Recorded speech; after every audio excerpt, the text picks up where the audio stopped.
What's up guys, in this video I'm gonna show you how to complete the objective. Use the Meridian touch to unseal Qiren's acupoint.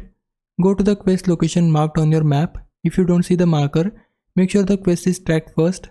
Press cross on console or space on PC to track the quest. Then open your map, check the location and head there. When you arrive, find Qiren. He'll be standing completely still, frozen like a stone statue. Walk up to him and interact to start the dialogue. Go through all the dialogue options until the game moves forward. Once the conversation ends, the game allows you to use Meridian touch for this quest. If you can't activate the skill, it means it isn't equipped yet.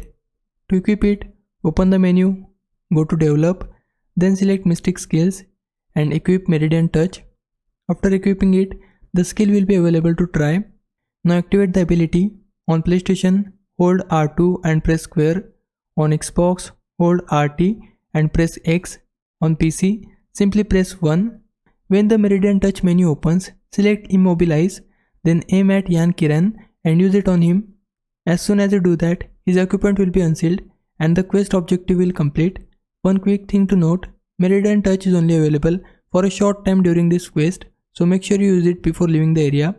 After that, you can continue with the rest of the mission as normal. Hope this helps. If it did, please like this video and subscribe my channel. For now, thanks for watching. Bye bye.